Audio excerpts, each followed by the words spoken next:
Hello, I'm Paul. I'm Adam. And I'm Ben. And welcome to the Filmbusters podcast. The film show with no filters, no prisoners taken, loads of disagreements, but one hell of a love for cinema. If you want to hear three friends ridiculing each other for an hour or so regarding their taste in films, then you have come to the right place. In each episode, one of the team picks a film for us to discuss. It could be anything from a recent cinema release to an all-time classic. So, strap in and get ready to get mad or get vindicated as we guide you through the murky world of being a film geek. If you like what you hear, you can also find us on Twitter and Instagram using @FilmbustersPod. You can also find each of our individual accounts. I'm at Filmbusters Paul. I'm at Filmbusters Adam. And I'm at Filmbusters Ben. If you want to use your eyes instead of your ears, you can also visit the website at filmbusters.pod.co.uk.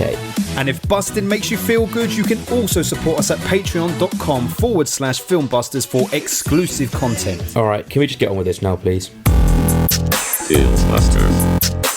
So I was flossing the other day, boys, and Yes. it went up into my gums, did it, between my teeth. So what do you recommend for me? What do you recommend? It sounds like you need to get yourself a water flosser. It's actually called a water pick. Is it? Yeah, it's a water pick. You don't really pick with it though. It should be a water tooth. It should be a water tooth blaster. Come on, do funny voices. Don't talk in your normal voice when we're talking about water picks. Water picks are for the elderly. I would recommend to you a water pick. It goes right into the ground of your tooth and it blasts out all of that good black stuff. The black stuff. Black stuff. You do. You got some bad teeth, mate.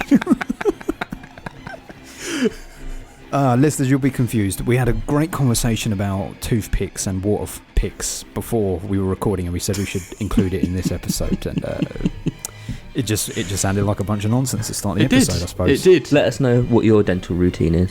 Do you brush twice a day? Do you brush 3 times a day?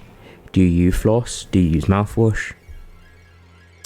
I like to use mouthwash sparingly because if you use it for more than like 3 or 4 days, I get the ulcers because it's too abrasive in my mouth. Oh, really? You're swelling Wow. that too Yeah. much. I always use Sensitive mouthwash mouth. in the shower. Only Oh, in the pig. shower. Spitting down that plug He hole, aren't spits you? on his feet. Not in your feet. You can. There's a big gap. There's about. You know what that means? If he's spitting in the shower, he's doing something else in the shower too. I've never Always. done that. And I don't get it why people do that. I think we've had this conversation before. Actually, I just realised that I could have been talking about something else, but I meant weeing in the shower. Oh, I thought you meant that. I Adam thought you meant the defaulted other. to masturbating. Yeah, he did, didn't he? Ben always goes on about masturbating. He goes on about masturbating in Charles Manson. But what? Since when did I ever talk about such things? You mention it all the time. Anyway, moving on. This has gone downhill. Yeah, Do the listeners want to hear this kind of stuff? they do not. Probably not. They Adam, do where not. did you go last night? I went to the London Palladium for the first time as well. Actually, it's a great venue. It looks. I've never been. It looks oh, no, I have incredible. once. And I went to see the one and only Mr. Bob Odenkirk, and he was in conversation with Martin Freeman, and they were That talking. is just random. Why is it Martin Freeman? Yeah, this is so they worked on Fargo together, so they talked a bit about that. Oh yeah, they were on Fargo together, weren't But they? he also on this rest of his tour, he also did one with Aisling B, and he also did it with Frankie Boyle. So he's doing it all with comedians. Yeah, well, he's a comedian, isn't he? He is a comedian. That's That's what true. he said. They said someone said to him in the thing, "What do you class yourself as?" And he classes himself as a sketch writer and an actor. But yeah, he was absolutely fantastic. He was absolutely loving life. He did like a little sketch at the beginning, like a stand-up sketch about why England is better than America. But he's very appreciative of. He said he spoke a lot about like British comedy and British films and that kind of stuff. But yeah, he was absolutely loving every moment of it, and it was some great form. The first hour was him talking to Martin Freeman about the book and his life and all these little stories that he's been on. And then the second half hour was questions from the audience, which were a bit, like... And someone was like... Staged. Well, no, they weren't staged. It was like there's a QR code that went up and then everyone got to vote in the audience. But it was just full of like Breaking Bad nerds. So anything that mentioned Breaking Bad or Better Call Saul was like... Yeah. Someone was like, what's your favourite scene that you ever filmed in Breaking Bad and Better Call Saul? But he did give a good answer to it, and he talked about other stuff, not just that. Like he said his favourite Breaking Bad scene was the first one he did in the desert. And he said his favourite Better Call Saul scene was the one where he breaks up with Kim. Sorry, that's a massive spoiler if anyone. It's in the past. Yeah. And then he was talking about other bits, but then someone was like, "Do you like cats or dogs?" Council dogs? What's cats that? or dogs? Oh. And then someone was like, "What was it like working with Reese Seahorn?" Which is like, you can go online and find the answer. But someone did ask him, "Why did you do your own stunts in Nobody?" And he went on for a good one about that, saying how like he's never done stunts in his life. He's like, "Fuck it, let's give it a go." Also, he says it's like he watches action films and it's like you can tell it's a stunt person. He hates it. Like he should be able to do it. It took him 2 years to do it, but he did it. And then he did 3 questions from the audience that he made up himself. And he got these people. What do you mean by that? He made up the questions for So the he audience? got 3 people out of the audience and he goes, "I want you to sit over there and read me this question." And they were actually really good questions. One of them was, he did it in a way like somebody who hates him or someone who just knows him, and he was like, it was, what scene of Better Call Saul did you have your heart attack during? But he wrote the question. He said that as a question. He said, well, "I want you to answer this question here." He goes, the question was, "I come here every night and I ask everybody on this stage this exact same question. What scene in Better Call Saul did you have your heart attack during?" And he was like, "Well, you've come to the right day because many other people have been in Better Call Saul who have done a Q&A at the..." And apparently it's the scene where Laulo is in the apartment and he's talking with him and Kim through the scene about their plans. Not the Howard scene. It was episode 8 of the last series of Better Call Saul. The Howard scene. No, with Laulo. Yeah, but when Lalo is in the apartment with Howard as well. It wasn't the bit where that happened with Howard. I'm not going to give even more spoilers away. It was the next episode then. It was the bit where after the break, yes, when they're dealing with the tidy up. He said they used both cuts of it. So they used the cut of the scene before he had the heart attack, and then he came back 5 weeks later, and they filmed it again. And he said it's incredible to go. He said go back and watch it with the mindset that half of that scene is a man who's about to die, and the second half of it is a man who has come back from the dead, who's got a second life. That's very interesting. And like he said, that's very interesting. Yeah, and then his second question he asked himself was, "Why is the royal family the best TV comedy of all time?" I suppose everyone laughed. Well, yeah, but it's also like he said it's like it's his best ever TV comedy. He said it's the best ever, and he said it's all the way the characters are there. It's like it's real. It's like every one of them should get out of this scene, out of the family, but they all love each other, and it's real, and it's none of the humour comes. He said in American comedy, it all comes from a joke, where it all comes from the characters in this. It all comes from the situation. It's like, and no one's apologising. It's almost real. It's not like in America they do a slapstick, and it's like, oh, haha, that was a. We got to remind you that was a joke. Where in this, there's no apologies for anything. Yeah. And then the last, I thought he was being sarcastic, and he meant the royal family, as in the royal family for real, rather than the royal family TV show. He said his favourite ever comedies was The Royal Family, The Office, The Two Ronnies, and Monty Python's Flying Circus. That everyone feels compelled to say Monty Python. It is funny, but I would never pick it as best of British. He's 60 now, so like when he was growing up, they were watching it, and he said it was what opened his mind to writing comedy. He said you got the Muppets in America, and then you got Monty Python on the other side, and it was like this underground thing that was shown at 10 o'clock on a Sunday night, and like you couldn't, it was just like, what the hell is this? It's like, it's clever, it's dynamic, it's not brain dead. And one thing these Americans are never going to say is Only Fools and Horses, because it's just too distinctly British. It don't translate. He loved Alan Partridge, which I think is quite also distinctly British. Yeah, it is. What was the last question he asked himself? I can't remember. And someone asked him a question. He said, "What do you do as an actor if you fail?" And he goes, "I watch Withnail and I remember why I love acting and writing and films." Look at that. Amazing. One Ben Round at the end. I remember thinking that in my head. I was like, fuck me. I bet he doesn't give that answer in America, because that's a British film. He gave that answer for a British audience. Yes, he's scripted the whole thing for a British audience. Yeah, definitely. Yeah, it was great night, and I got given the tickets, and I don't think it's one of those things I did look at when it came out, and then I saw the price, and I was a bit like, it's a loss of. It's a bit like the Always Sunny thing, and then listening to you afterwards talk about it, you're like, and I think I would do this again, but it would have to be somebody I like okay, let's say if Rob McElhenney did one, I think I'd probably Yeah. go and watch that. Or like, if someone's not only like one piece of work, you've got to be interested in everything they've done as a person. Well, it depends on the breadth of work that they got, isn't it? Yeah, it does. So, but I've got a copy of his book as well, which I'll read at some point. Nice. Very Lovely. good. Still reading Stanley Tucci's book, but Stanley Tucci. yeah, his little cooking book about Italy. Very nice. Very Yeah. nice. I like Stanley Tucci too. But yeah. Yeah. Anyway, thank you Tucci to too. Mark, if you're listening to this, for giving me the tickets. It was a wonderful night. Thank you, Mark.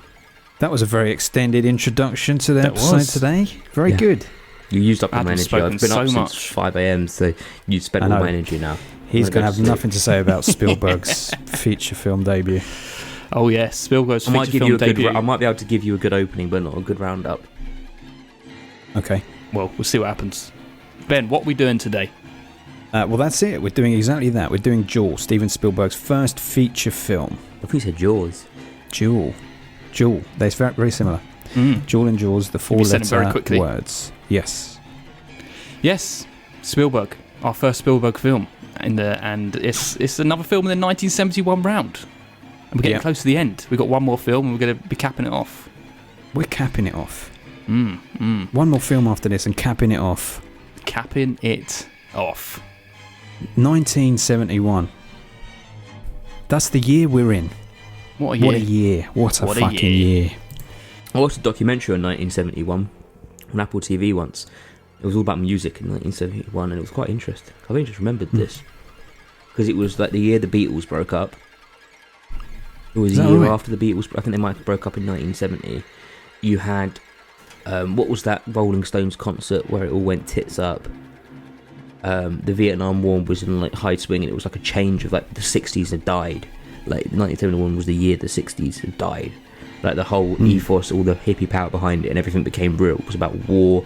It was about like in the UK you had like crashing like housing problems and poverty, all that kind of stuff. Like the baby boomers who had come after the war and now like into money and like into their cars, and they wanted a little bit more here and there. You should have done the fucking backstory for 1971. It's a very good documentary. It's by the same guy who did Senna and the Maradona documentary. His name Asif. I can't remember his full name. Oh, I actually saw him tweeting just yesterday saying He's great on Twitter. ahead of the emergency alerts, can you people film whoever you're with when it comes through, because he wants to use it in an upcoming documentary, people's reactions to that emergency alert coming through. God knows why. Unlike the driver in Duel, it's taking us a while to get this vehicle moving.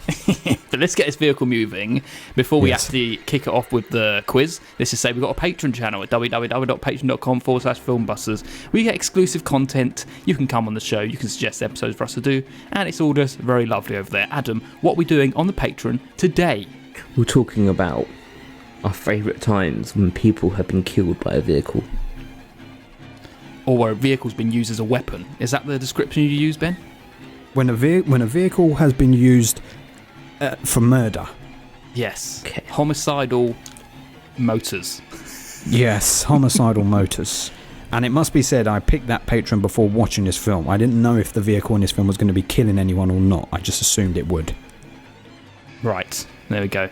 Well, You I'm excited. You to understand? It was more difficult than I thought it would be. Oh yes, most definitely it was. I got one that's very peculiar. You may not accept it. Oh, we'll see. I've got about 5, I think, so I can pick between them if any of them get brought up by you two. Very good. Very good. Right. Let's move on to the staple though. Start moving on talking about Duel. Adam, it's your segment. Okay, ready for the quiz, chaps? Yes. Yes. Explain to the new listeners though, who've New come here listeners. specifically for Duel. I'm going to ask these two guys 2 questions. If they get it right, they get the point. If they get it wrong, I get the point. The scores currently stand that Paul hasn't updated the scores. Actually, no, he has updated the scores. They are I correct. have updated the His scores. Ben's in the last episode confused me by throwing around 10s. But Paul and me have a 9 and Ben has 8. So it's very, very close. There will be a new leader by this time, unless Paul gets it right and I get it wrong, and then we'll be drawing still. Anyway, fuck so it. I could be the new leader if I get them both, Yeah, basically. you could be. It's anyone's game. It's anyone's game. You ready Good. for question number 1? I think so. How many number plates are on the front of the truck? 4. 5. Both wrong. It's 6. Oh, good guesses though. Good that was a good question. guesses. Yes. There was Now, so wait, many. did you include the truck's actual license plate? It didn't have a license plate. It just had 6 of them. It had 3 on each side of its grill. Okay. Good. Because I did think that. I was like, shit. I was going to say how many's on the truck, but I didn't see one on either the front or the back other than those 6. I did think you were going to ask a license plate related question, but I didn't even make a note of any of what they say on them or anything. Very good. Very good. A caller to KBMJ What? is the radio station he's listening to in the car. All right. Yeah. Aims to play what in place of a musical instrument? What the fuck? Oh, wait. Say it again. What does a caller claim to play instead of a musical instrument? Man. Oh, wait. Oh, meat. You are correct, Paul. Yes. Because What? I didn't understand what he was talking about. It's only got that because I've literally just watched it, and I was trying to work out what he was even saying. I thought that he said meat, but I was like, what does he mean? Play meat? There you go. I got it. It's apparently, I looked at it here, there's 2 people that listen. One of them is complaining about not being able to claim head of the household status on his census form because his wife works. Yeah. And the next caller, a butcher, wants to go on a variety show to the ability to play meat. Yeah. Okay. see. Right. Silly man. Silly man, I actually silly had quite a few gags. questions on this film for once. Well, why didn't you Jesus. ask a good one then? They were a good one. Do you want another one? Should we just have loads of questions? Yeah, let's have one more. Okay. Okay. In which city does the action start? Pasadena, Fuck off. Texas. We're not having it. LA. These aren't going to count. I'm just going to ask you. No, isn't it Texas? Because I actually found a good website as well afterwards. Because I was looking up some questions to see. And Doesn't he there's- start? Doesn't he? I swear it goes to Texas. No, he's in LA. Are you sure you didn't start in LA? It starts in LA, yeah. He said, where does the film start? No, he said where did it start? He did say where did it start? You said where's the action take place? What kind of car does he drive? That was And another- Paul, you'll hear Plymouth Valiant. Yeah. You'll hear it on the playback. I was hoping that was going to be the question you asked, Adam, because I made a note. Yeah, it was a of bit that. Yeah, too so easy, did I. though. It's a bit too easy, though. This is what the podcast has become now. Me and Paul just like Making notes. painfully taking notes on things that could be answers to quiz What questions. was written on the back of the truck? Flammable. Yeah, that was, again, it's too easy, those ones, aren't they? Yeah. I found a question here that someone said, what colour does the driver have? The eyes of the driver of the truck have? You don't see his eyes. You never That's see the his correct- eyes. That's the correct answer. It's just a trick question. Oh, that's a stupid question. The correct Although answer is technically- it's a trick. Technically, you probably do see his eyes because he's one of them drivers in that diner, and you just don't know which one it is, so you do see his eyes. I don't think he is in there. Oh well, we talk about that. I got another thing that I saw, and I could not unsee it. I don't know whether you guys are familiar with SpongeBob SquarePants. Ish, No. yeah. If you look at the credits, or just like the start of the film, the font is SpongeBob SquarePants font. Is it? That's funny you should say that because I've got a note here that says the opening credits are in a really jarring, childish font. It is SpongeBob SquarePants. It's exact. Go look at SpongeBob SquarePants now, Ben. Type it in, and just look at any text from SpongeBob SquarePants.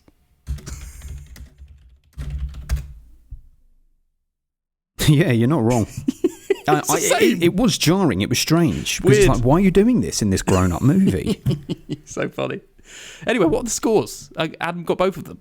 Yeah, I did get both No, of you them. got one, and Adam got Oh, no, one. yeah, you did Oh get yeah, I one, got Paul. meat. Oh yeah, I got the meat. So there's no one taking the lead. You're wrong. Yeah, I know. That's the scenario that happened. It just means Ben can't take him back next week.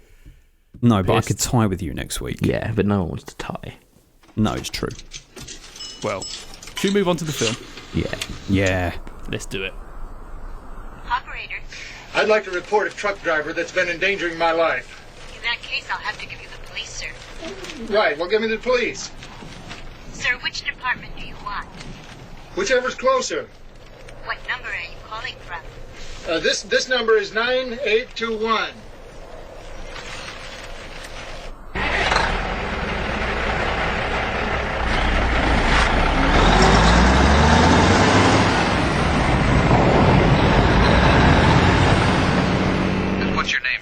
David Mann.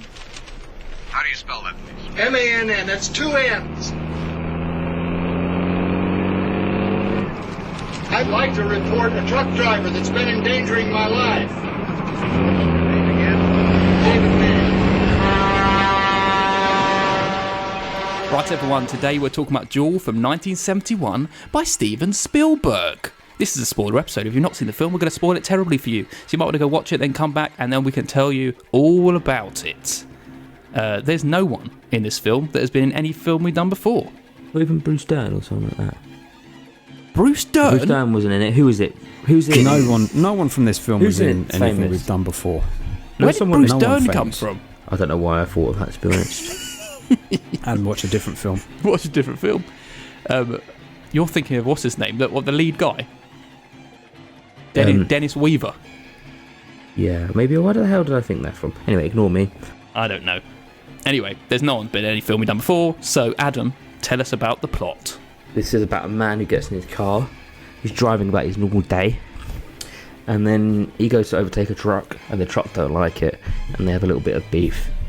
And then the beef escalates into anger and road rage. And yeah. And yeah. make you never want to overtake a truck again. Well, it'll make you think twice, wouldn't it? About never wanting to take a truck again. Overtake a truck again. Overtake. It's Yeah. like GTA. Yeah. Drag them out. Benny, you got anything about this film? Well, as we already said, this is Spielberg's feature film debut, although some people say that a film he made in 1974 called The Sugarland Express is actually his debut feature film because of a technicality about Duel being a TV movie. Because this was originally written for TV, a TV movie, and he had to go back and film an additional 15 minutes to make it more of a feature-length theatrical type film. I think the additional stuff is the car leaving at the beginning, him calling his wife, the stuff with the animals, I think the creatures, the snake and stuff, some additional stuff anyway was shot to sort of bulk it out. Oh, and the school bus scene, that was additional, which makes sense actually, because if you remove that school bus scene, Yeah. the film completely. Anyway, so that was that. And yeah, it put him on the map, obviously, to go on and do Jaws several years later. And we'll probably talk about a lot of the parallels between the two of them, but it's very well noted. The screenwriter was Richard Matheson, who wrote the story based on an actual tailgating experience where a truck was tailgating him on the road for ages on the day that JFK died. And he went back, he wrote a short story. The short story got published in Playboy, and then Spielberg's secretary at the time came to him and said, you need to read this, and Spielberg was laughing, saying, I don't read Playboy, but then he read the story and he was like, oh man, I need to do this. And he hired, what was the guy called? Dennis Weaver, yes, who did pretty much all of the stunts himself and apparently drove for over 2,000 miles in the making of this film. In a 2001 interview, he said, he was so excited to work with Steven. He was very imaginative and very creative. The thing that impressed me was that despite being so young, I think he was 25, he was absolutely fearless about using whatever was necessary to make the movie work. Same interview, he also said, I have very strong memories of the stunt where I have to jump out of the phone booth. All of a sudden I said, hey Stephen, you don't need a stunt double, I'll get in there and do that. I was in that telephone booth, it ran through my mind, what the hell was I doing in here? Where do I jump out? I had to gauge that on the sound I heard. I had a real moment where I thought, that's a pretty stupid thing to do. And funnily enough, that wasn't the only stunt that actually got done in the film. The truck driver, or the guy who was driving the truck in the film, for that final shot of the truck launching off the edge of the cliff, a piece of machinery that they had rigged to make it drive in a straight line and go off the edge of the cliff failed, and so the driver said, fuck it, I'll do it, I'll get behind the wheel and I will jump out at the last minute. And that's what happened. So that shot you see, the stunt driver had just jumped out of the truck before it went over the edge, and That's as he quite a jumped big jump out. It's a big jump, and as he jumped out, he tried to slam the door shut behind him, but it didn't slam shut. That's why you see the door The door's open when it's going down. And finally, there's some other stuff, but finally, because of that, Spielberg didn't want anyone to think that the driver had survived this film. They wanted it because of the door being open, so he had to specifically shoot a scene where blood is dripping in the cabin inside the truck. Okay, yeah. To show he's still in it. Yeah. Yes. There you go. Very good. Thanks for that. Well, straight back to you again. This is your pick. You decide to do Duel for the 1971 round. So, what order do you want first impressions in? Let's go reverse film buses. I'll go first, then you two, eh? Okay. Let's do that. Okay. Well, it's a master of his craft, showing that you can just do the basics. If you get the basics right, you don't need to be doing anything above and beyond that. He nailed it. It was wonderful. I mean, it was exactly like I thought it was going to be. The premise is what the film is. You get what you pay for. A truck chasing down this car for 90 minutes. And for a PG/12, I think it is, it's pretty scary in the same way that Jaws is on that PG level. I wasn't bored. You could think it would start getting repetitive. It risks getting slightly repetitive in the final third, but I'll give it enough goodwill to say that it was done well, considering it was a first feature film.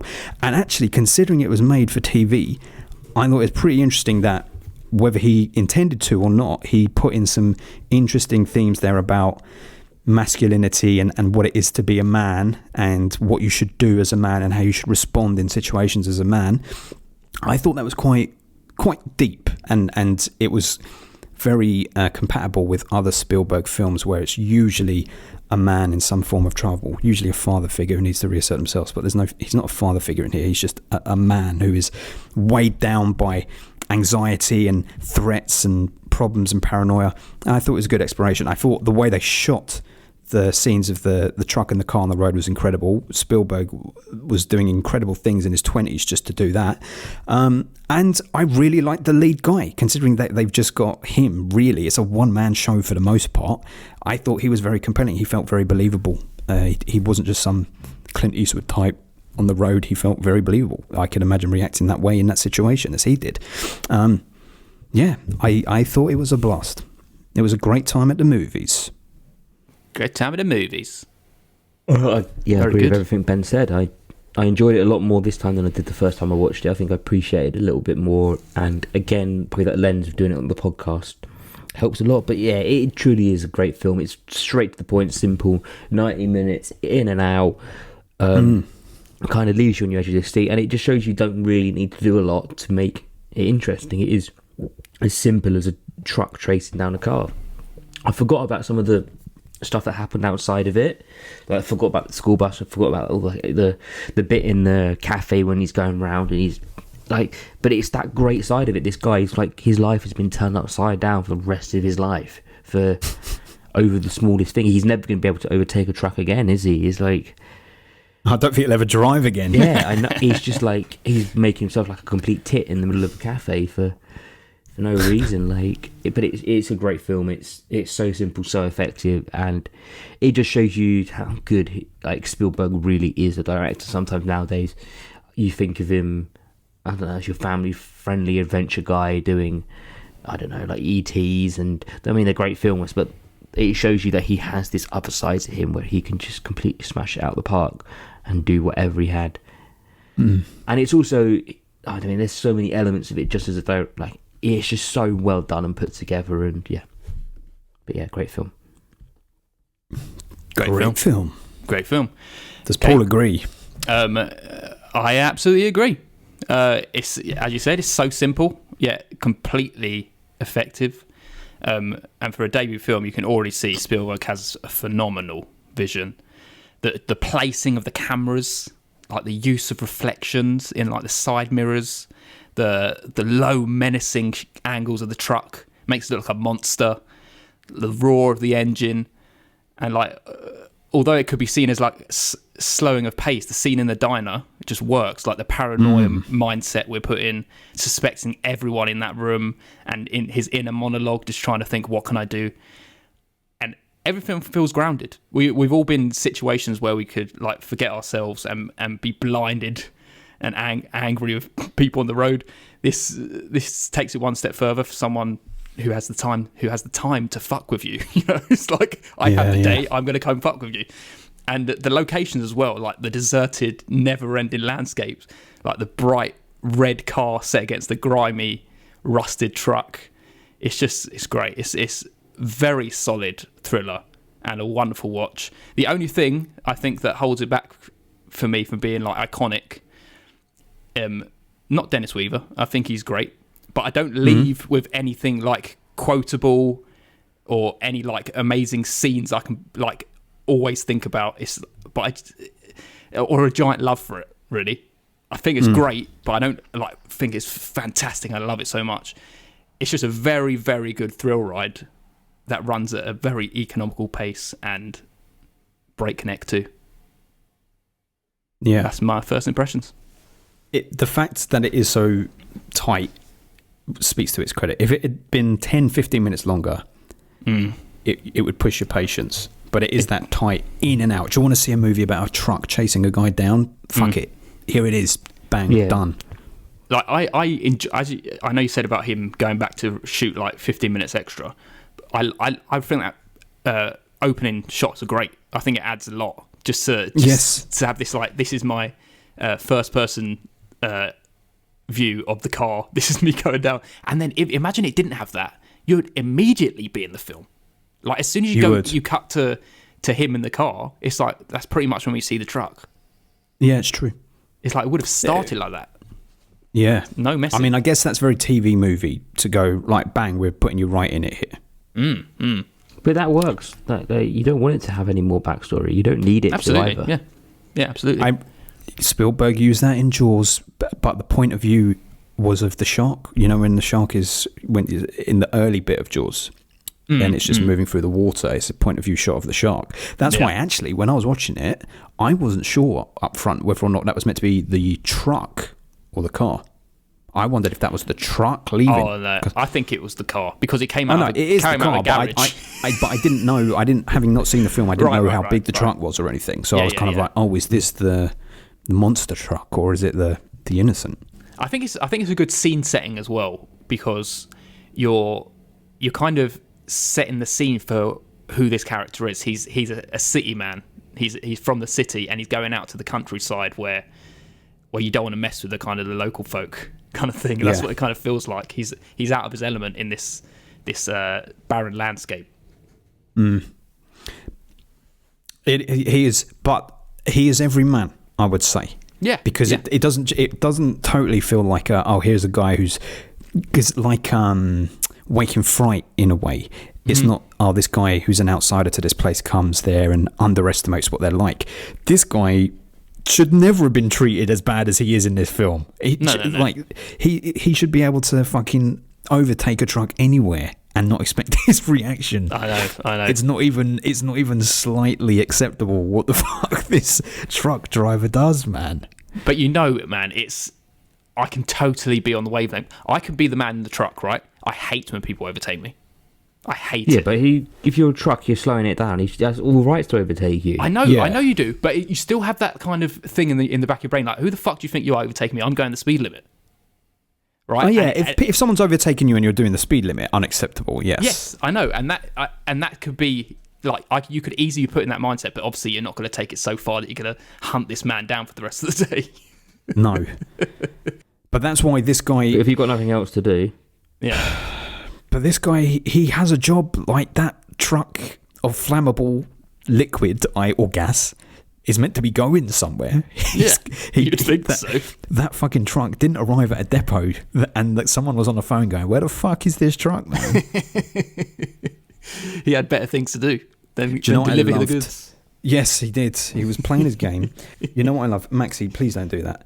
What I loved about when you meet that truck the first time is realising... Stop it! Go on. Sorry, he's chewing the fucking cable.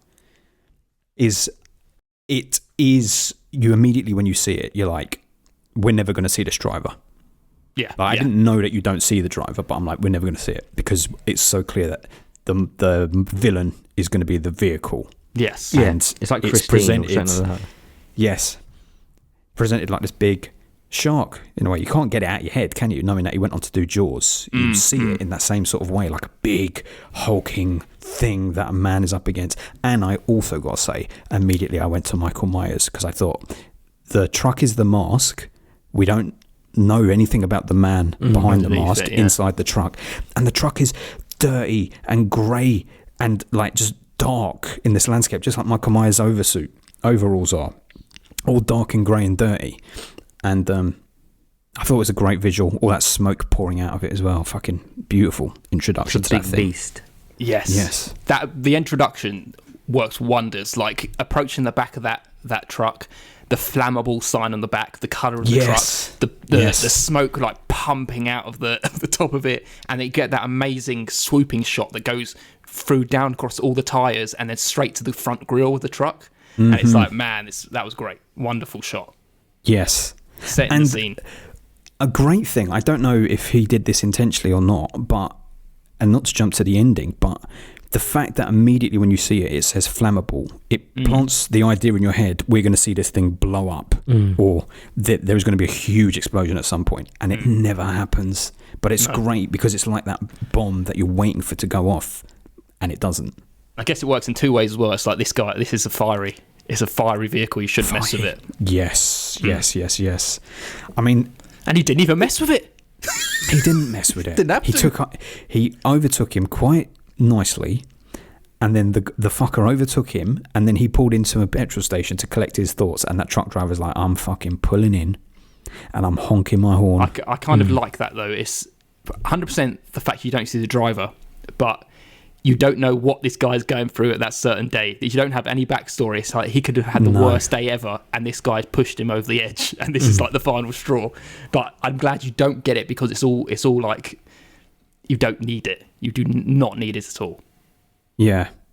I don't even want to think about him having had a day before he meets this guy. You don't need it. I want him to just be unhinged. I want him to almost. be a terrible... Yes. Spielberg said that the reason he has all the license plates on the front of the truck is he envisions him as a serial killer, and that's every car that he's killed the very good people way of. of looking at it. And he takes their license yeah. plate and sticks it on. I just thought it was an American thing where you needed different plates for different states. But they got... Yeah, well, that's true. But that'd be well complicated and confusing. Yeah, Imagine. who knows, but like... And you know what is a cool parallel? If that's true, if that was what Spielberg intended, here's a real cool parallel to Jaws. Remember when they catch the shark and Hooper and Brody, the wrong shark? Yes, the license cut open plate. the belly, yes, and the license plate's in there. I think that's a nice little nudge wink That to it. is nice. Yeah, never thought about that. Maybe. Even though it's the wrong shark. It was the wrong shark, yeah. And yeah, so then he pulls into that gas station, and this scene where he calls his wife was an added scene also. And this is where I'm seeing a theme in place, because this idea of, we've heard on the radio the man calling up, doing a prank call saying, I'm trying to fill in the census, but I'm not the man of the house. My wife would have things to say about that. And when he pulls up at the petrol station, someone says to him something like, you're the boss. And he says, not in my home, I'm not. Yeah. And then he calls his wife, and his wife's like, why didn't you stand up for me? He was practically trying to rape me. And he's going, oh, come on now. And that whole shot is shot through a washing machine door window. Great placement. Like domesticating him as well. Yeah. And it's like, this guy, they're talking already about themes about men not being men as they were, like head of the household, traditional men in charge and control. So we're already placing this guy in this position where he's maybe not living up to expected standards. They're going to put his tiny little red car up against this big brute honking icon of masculinity in a battle to the fucking death. Yeah, it kind of sets him up as like Meek, who doesn't like confrontation, and this is the ultimate confrontation. It is the ultimate confrontation. And I think he does go on a kind of a journey through this film as well, because there is a point where, coming towards the end, where he gets out and he's like, come on then, face me.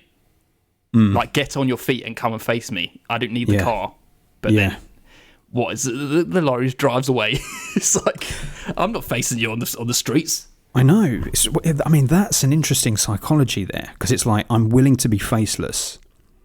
and go toe to toe with you on the road. But if you get out, I'm not fucking getting out.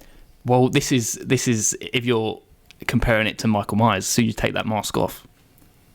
Yeah, true. He needs, yeah. You need that cover. But even like when he was standing in the street in that scene, like why didn't he just mow him down then? It's like, no, get in your car and we'll play. I'm not playing with you if you get out of your car. Yeah, it's good to know, like, not knowing what his intentions are, because does he ever want? Sometimes it feels like, okay, he's trying to kill him now, but then is he ever trying to kill him? I mean, if he is, the first time you realise he's unhinged is when he waves him round. Yes. And he tries to swerve round him and that fucking van's there and the guy's like, holy shit. That could have been the death of him, easy. Yeah. Easy. 100%. 100%. And that is when I was like, oh shit, this guy is a fucking psychopath, man. He's playing with him. Yeah. Absolutely. Yeah. I was going to say, I like that we just see that's the only real hint we get of this driver, apart from his boots, is his hand. Yes. I mean, I do like that you do see that there is a human driving it, because if they never showed any hint that there was someone in the cab, you might almost go, oh, it's supernatural. It's just the truck. It's like a Stephen Which King. I don't think would have been effective. Yeah, it would have been very Stephen King. And then, when he runs him off the fucking road for that first proper time. Yeah. And then the guy pulls over and goes into that cafe scene. I think this whole set piece is brilliant. Yeah, I think it's so great. well done. Hitchcock would have loved to have done that, don't you think? Yes. It does feel very Hitchcock. The whole thing feels very Hitchcock, really. Yeah, it does. It does, yeah. Yeah. And this is where you really get like the small town mentality where they're all just laughing at this city guy. It's like I had a complication. They're all like, oh yeah, big complication. Everyone's just laughing at him, like, who are you coming into our town, kind of thing. And I like that kind of fish out of water, and he's just in this bar not knowing who's the enemy, kind of thing. It could be all of them. It could be all of them. Who knows? But you really, really, if you don't already, at that point, you seriously feel for him. Yeah, absolutely. Yeah.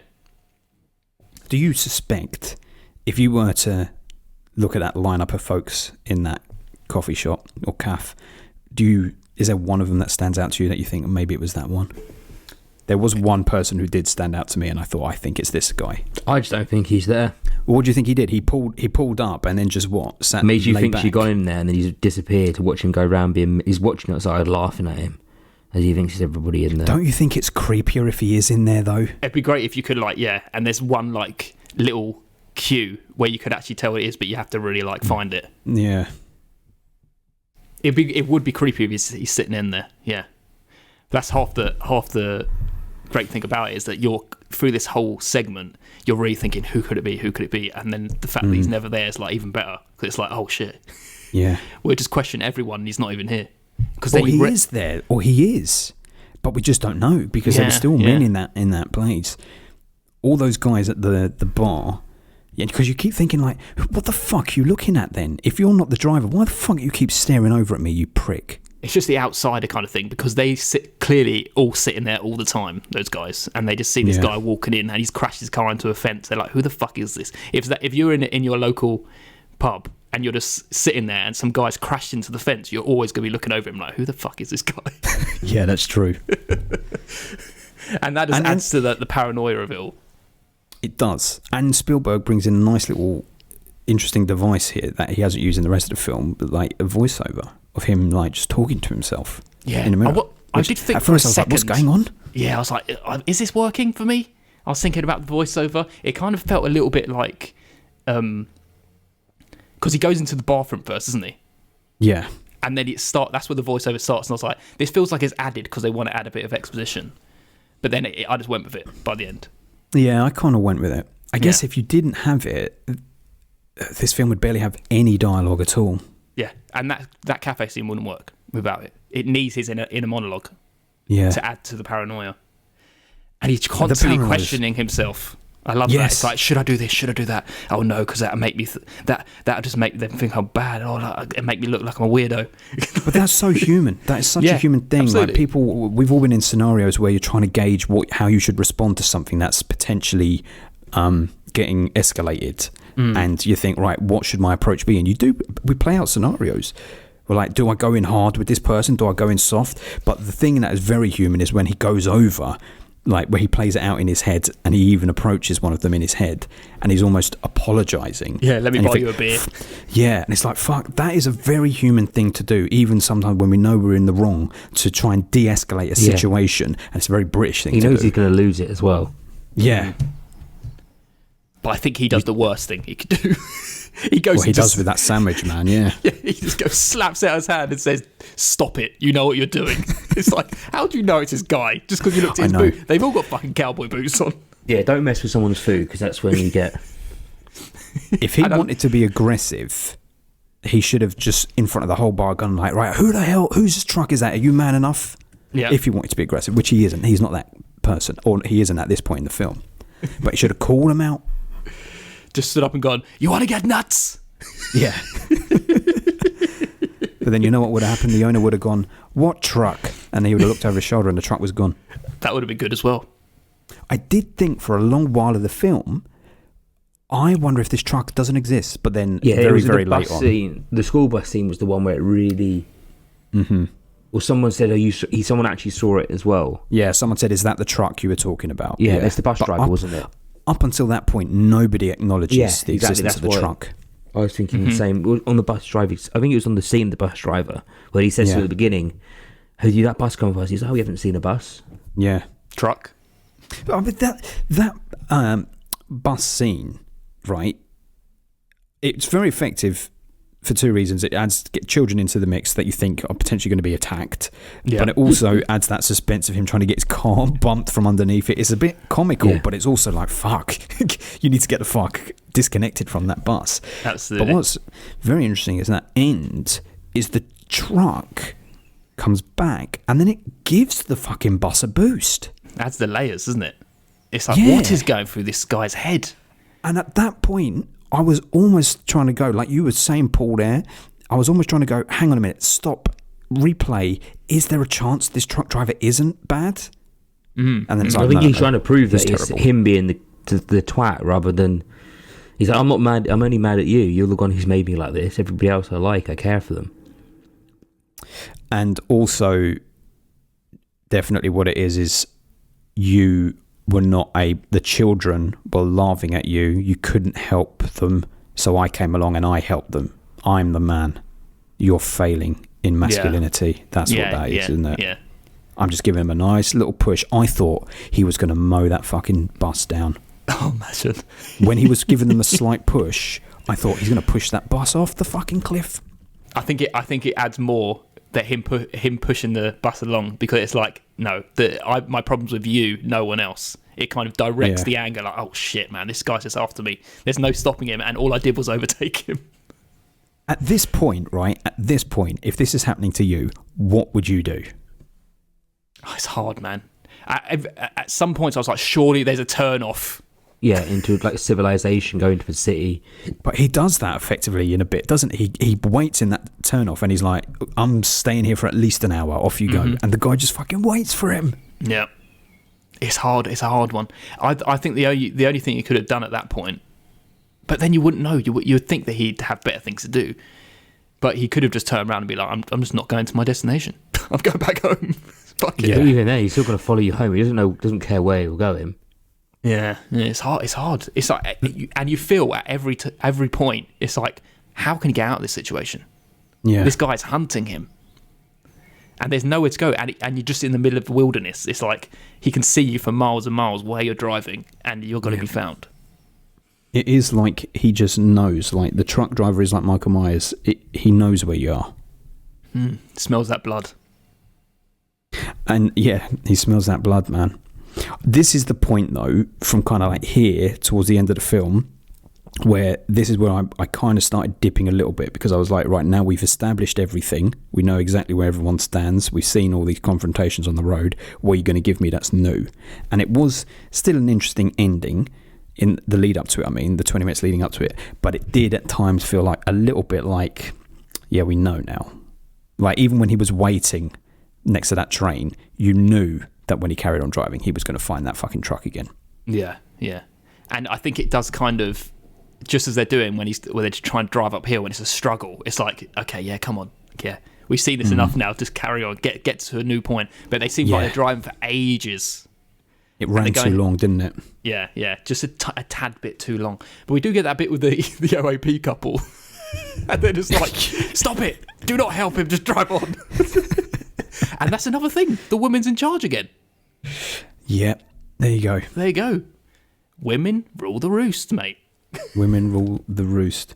It's definitely, I mean, and this is the thing, whether he knows it or not, this is the subtext of the film. It's 100%. It's not masculinity in trouble. It's just like the idea of the typical man is not that anymore. Mm-hmm. Yeah. And it because be. At the end, and it shouldn't be.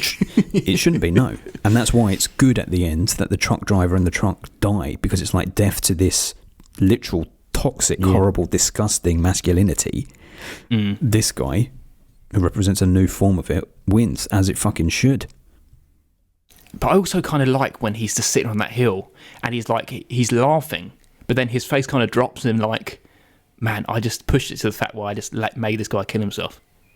Yeah, I wouldn't feel no remorse. I know, but it kind of I think there's a slight pause there where it's like, shit, what have I just gone through today? And this guy's driven off and died, and I'm just laughing. Well, that is our man. What's his name? David something. Very good performance from him. Oh, what, the actor? Yeah. Yeah. Dennis Weaver. The guy's name's Dave. Dave Mann. Dave Mann. So even there, look, his surname, Mann. Oh, that's very true. Yeah. There's something to it there. His performance was very good because he did play it in a way that we were not accustomed to. Like there were moments, like when he, so many good set pieces. Fucking Spielberg's brilliant, but when he swings around at that point where the truck overtakes him for the second time and then tries to run him off the road with that other van, he takes that dirt road and swoops around and just gets in front of the truck, and he's like almost hysterical. He's whooping and banging on the wheel. Like that's not a typical masculine response in that thing. Like a typical masculine response would be flipping the bird out the window. Yeah, fuck you, buddy. Yeah. But he's like almost like giddy like a child at that point with it. Definitely. And his response at lots of times is almost like skittish, childish, like almost feminine, with the idea of what femininity was back then. That is how he reacts to it. And it's kind of refreshing to see that shit on screen. Yeah, for sure. Constantly doubting himself, unsure of his decisions, doesn't know how to handle confrontation. It's definitely very realistic in the setting. Yeah, absolutely.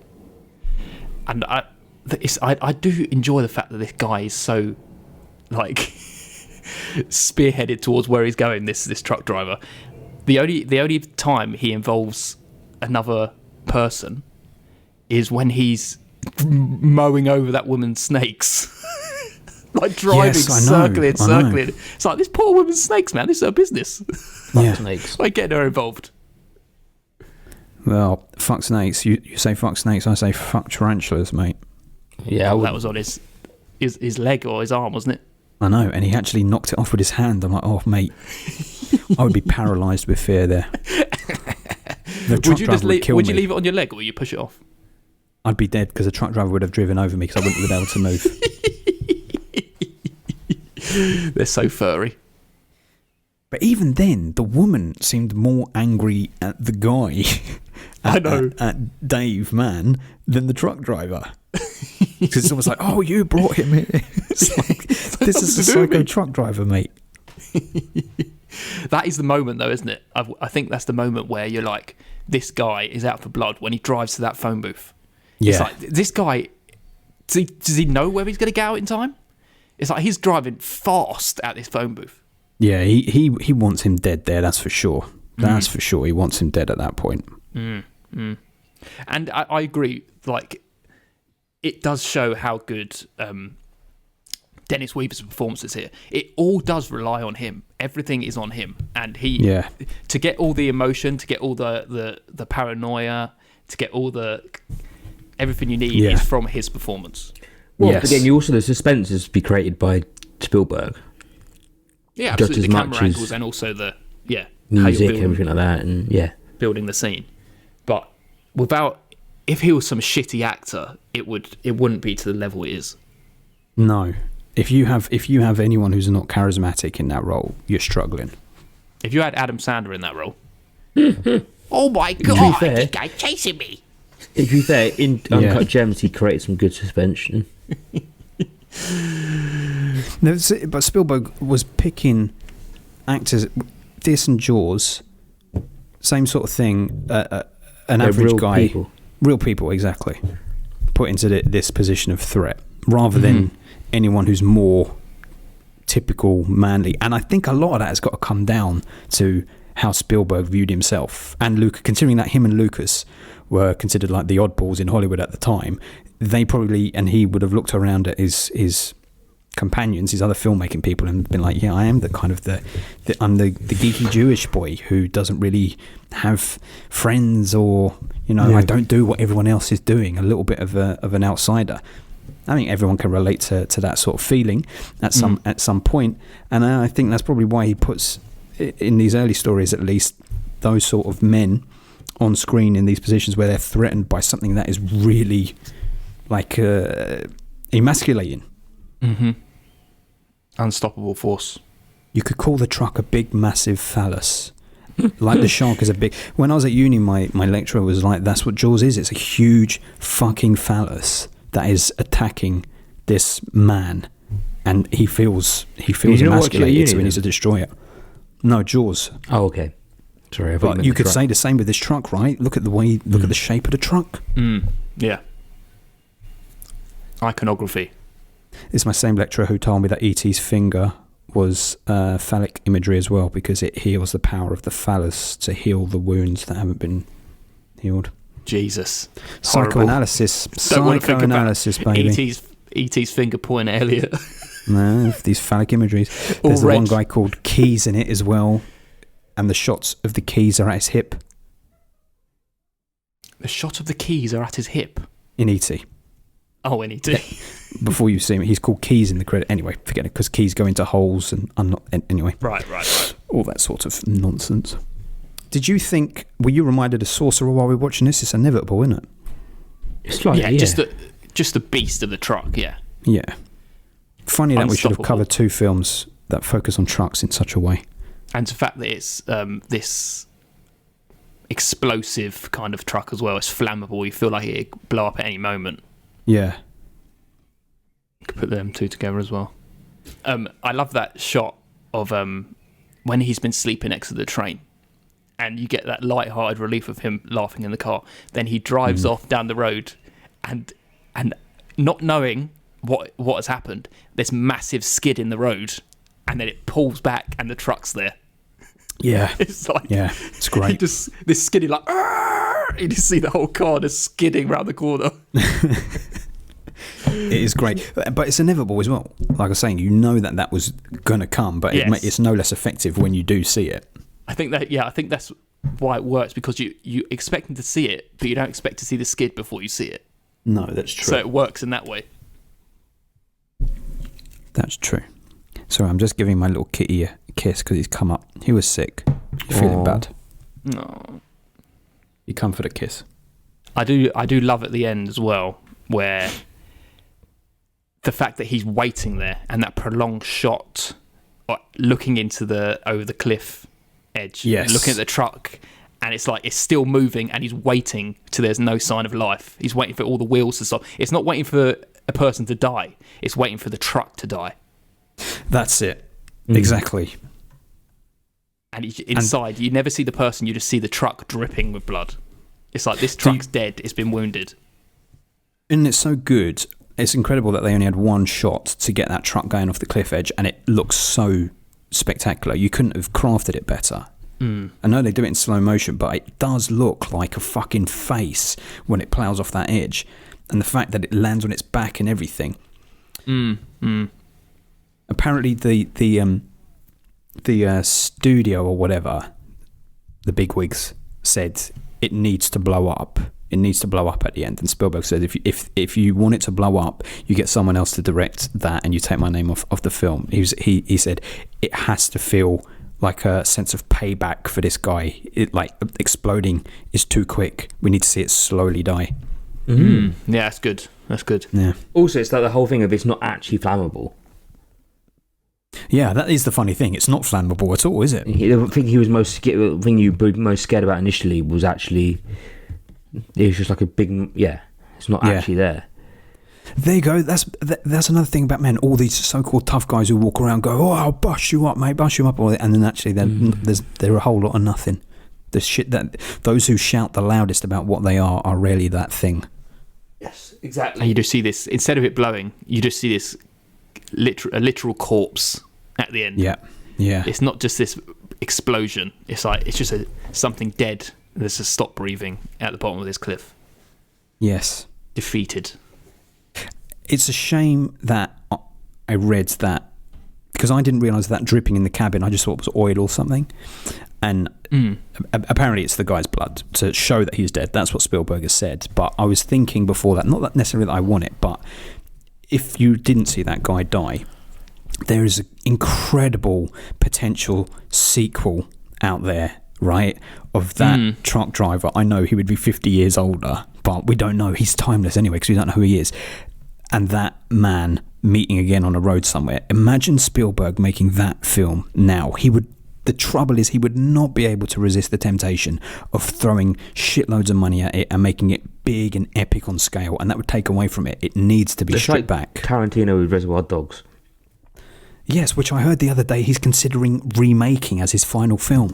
Really? Doing an updated version. Apparently he's already started production on his final film. Yeah, that's what I heard, because it's called the Movie Critic or something like that. It's about movie critics. Oh, I didn't know that, but... Yeah. I wonder if he's ever actually going to stop. He will. This is going to be his last. Do you reckon he regrets saying it? And he's like, damn it. Now He's been so adamant the whole time. It's like the Kubrick of just doing the couple and then bowing out and disappearing. Dying. Well, Kubrick bowed out through death, but yeah. Yeah. No better way of bowing out. Exactly. He might not even be dead. He just thought, fuck it. Well, apparently the sound of the truck going off the edge was merged with a dinosaur roar from a 1950s film, and then Jurassic the sound Park.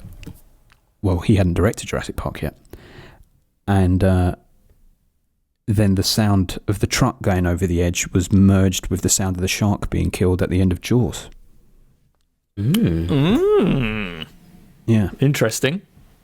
you hear it if you watch that scene in Jaws when the body is sinking, where the shark's body is sinking, which looks exactly like the slow motion shot of the truck going down at the end.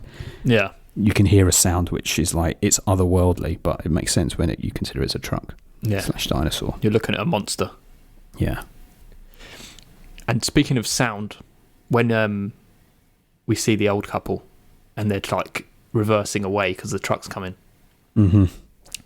it's the sound of it's the Psycho score. It is indeed. He's ripped it off straight up and down, isn't he? I think once again, just like down the parallels to a Hitchcock film. Yeah. I mean, maybe that's his little homage to Hitchcock, showing that he was inspired. Yeah, for sure. I got to say, apart from Hitchcock, who made films back in the 50s and all that, where everything was kind of PG by today's standards, Spielberg's done an incredible thing with Duel and Jaws in making, and Jurassic Park, yes, but less so, because that's more adventure. But Jaws and Duel, taking what are essentially PG films and making them pretty fucking scary. Jaws is terrifying, absolutely. But making both of them so tense and scary for a family audience. Like, you could watch this with Woody, right? Yeah, sure. In the same way that you could watch Jaws with Woody, it might be traumatizing, but like the BBFC say, well, you can show it to your kids if you want. And that's what's so incredible. Like, Spielberg, it's so easy to dismiss Spielberg and be like, oh yeah, Spielberg, but he is a fucking master. That's what I was trying to say earlier, my little thing of like, you try and remember him now for like his family adventure films and all of that, but like he can still do this shit, man. He still built his reputation on stuff that it's exciting that he's still got films in him to make. He knows how to craft a good time. Yeah.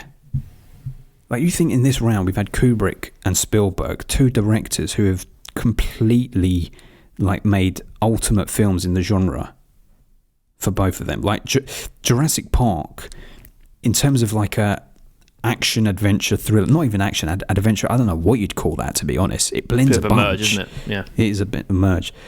There is no dinosaur film that's ever going to be better than Jurassic Park. No. He's made the ultimate dinosaur film. He's made the ultimate shark film. I mean, he probably hasn't made the ultimate truck film. I think Sorcerer wins that award. But he's certainly good at making monster movies. In like a spin on a monster movie. Now, if he could go back like Lucas and put digital shit in this, you know he would. I just don't think he cares enough about it to go back and do it. But you know he would destroy this film with digital shit. I don't think he would. What would he do? I think he might do E.T. and stuff like that, but I don't think he... He did do E.T., mate. Yeah, he fucked up E.T. something rotten. Oh, he did, didn't he? Just got rid of all the... He got rid of the guns and replaced them with walkie-talkies, but worse than that, he made E.T., like 30% of E.T. is now CGI. It's horrible. It's unwatchable. Unwatchable. I can't think he could do anything CG in this, though. I don't think anything needs it. Maybe he could CGI update the credits so it doesn't look like SpongeBob SquarePants. He could change that, yeah. Here's SpongeBob SquarePants. I bet he looks back at the film and goes, fuck, those credits are awful. How often do you reckon he watches his stuff back? No, I don't know. Probably once when he's drunk every Christmas. Mm-hmm. Would you be proud of it if you did? Like if you made it, would you be proud of it and watch it? I would look back fondly on my originals. You should. You shouldn't ever go back and change anything. It is what it is. It should stay as it was. It feels like every Spielberg film should always be an event, but it isn't.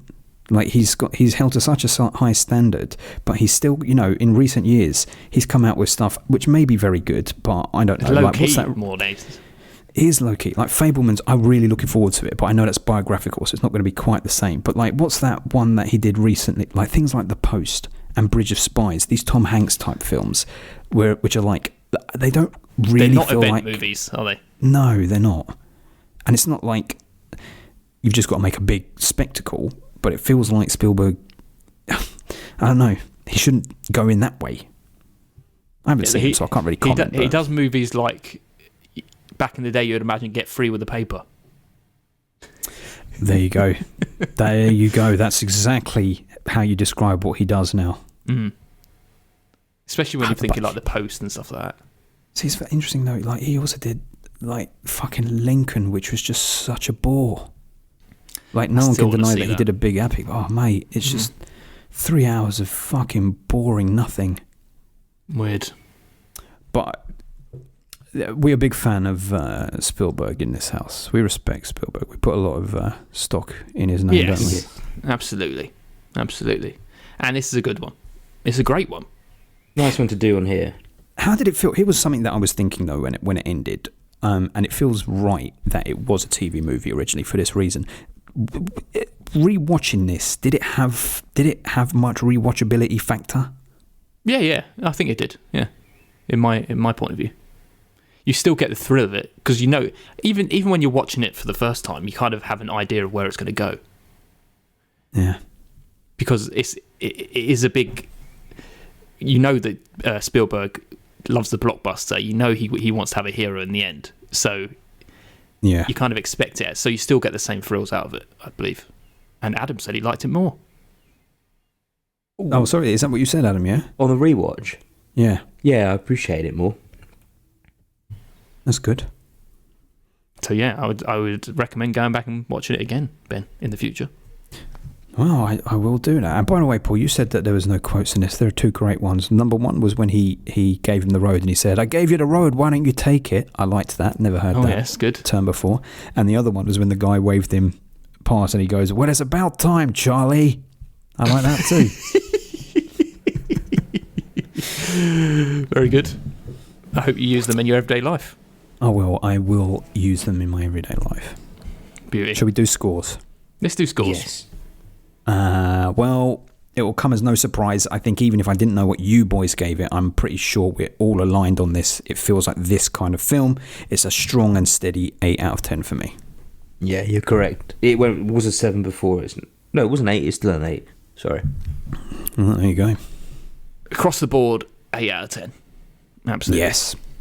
Even without knowing your scores, we knew we were all going to give that an 8. It's a very solid 8 out of 10. I don't think it'd ever really go to a 9 or a 10. It doesn't have that level into it. No. But it nails it a solid 8 out of 10. Yeah, solid. Absolutely solid. Now, in order to get a 9 or a 10 for this film particularly, considering all the things we're saying that are good about it are kind of based on the fact that it hasn't got much more to it than its elements, what could have been done to this film in its current state to improve it? I don't know. I just don't think it's ever the type of film that could be 9 or 10. It is hard though, isn't it? Because it is so solid. It's almost like, well, tell me why. It's like, I don't know why. Yeah, because there will be people out there that are like, based on everything you've just said, you didn't say anything negative about it really. Yeah. Why is that not a 10 out of 10 film? Just that gut feeling, innit? But then also be like, oh well, why is it not a 9 then? If it hasn't got that final thing, why is it not a 9? It's hard. It's a hard one. I can't think what you would add, because it might end up changing into a totally different film than what it is. Yeah, it's true. The 10s for anything are always beyond my control. I never choose to give something a 10. A 10 just comes from within. You instinctively know that's It's a 10. a feeling. Can't quite put a finger on it. A 9, that's the interesting area. I think maybe it is just because, as good as it all is, you are essentially watching the same thing for 90 minutes. Yeah. Variations on it. And he does it very well, but that's about it. Yeah, I think that's it. Well, That's it. it's a love fest here. So that means, obviously, it gets an average of 8 out of 10. It's got loads of films to go up against. So let us begin with The Hunger. It's better than The Hunger. Better than The Hunger. Yep. Melancholia. It's better than Melancholia. Yeah, it's better than Melancholia. Yep. Reanimator. It's better than Reanimator. Better than Reanimator. Strangers on a Train. It's better than that. Yes, Better it than is. that, yeah. Yeah, it's better than that. Ghostbusters Afterlife. It's better than that for me. Ooh, it's probably better than that. Okay, so I won't even have to give my judgment. That's good. Zodiac. Better or worse? I think so. Two completely different films and styles of filmmaking and directors at completely opposite ends of their game, but I'm going to say I would rather watch this again than Zodiac. Oh, man, I'm not sure. Adam, I might need you to tell your one first. You're going to make it harder for me, aren't you? No, I What's he think gonna this is do? better. There we go. Which one? Fuck. Duel. Yeah. Okay, good. I don't have to make a decision. Wildlife. Well, that's where I end. Wildlife is better. This is better than Wildlife. I'd say this is better than Wildlife. Off we go. Midnight Run. Midnight Run is better. This is better than Midnight Run. Yeah, I'm Fucking agreeing with Paul. Wow, it's flying up the ranks. Here we go. The Last Jedi. Ooh, that's Better tricky. than The Last Jedi. Are you Last saying Jedi this is was- better than The Last Jedi? Yeah. I think don't The Last know, Jedi man. might be better, you know? I think it might be better. I'm going to have to let What? you decide, Ben. Duel or Last Jedi? Last Jedi better. Fuck, it's been so long. This is our first ever episode, isn't it? So, just for shits and giggles, I'm going to go Duel is better. Okay. Because it's absolutely not going above the next one for me, which is Exorcist 3. And It's better than Exorcist 3. this is better than Exorcist 3. Fucking hell, Lego Batman. Well, this is better than Lego It's not Batman. It's not better than Lego This is Batman. better than Lego Batman. Fucking hell, look at it fly. Look at it fly. Dirty Dancing. Oh, baby. Dirty Dancing is better. Oh, fuck. This is I better. mean, yes, Duel is better. Yeah. Fucking hell. Copland's better. This is better than No, Copland. yeah, this is better than Copland. Wow, are you joking, boys? This is the Yeah. thing. It's a very strong 8 out of 10. Like, Well, listen, there's only 2 more 8s for it to beat. I don't Is it know if going to film's get ever past beaten this this one? much. Is it going to beat this one? Upgrade. I'm No, going to say Upgrade it's is better. better than Upgrade. Upgrade's a 9 for me now. Oh, well, Adam, it's on you. What's above Upgrade? Black Panther. I'm just checking my Upgrade score because I think I give it. You gave it an 8. You gave it a 9, Um, but you dropped it down to an 8. Right? Actually, wait, let me check. Have you still got It's it on an at 8. 9? It's on an 8 on my letterbox. Yeah, it's on it's an an 8. Fuck it. This is better. Let's have some fun. Well, fuck me. Black This Panther. is better than Black Panther. Yeah, I'd say it's better than Black Panther. Wow, so it fucking beat every 8.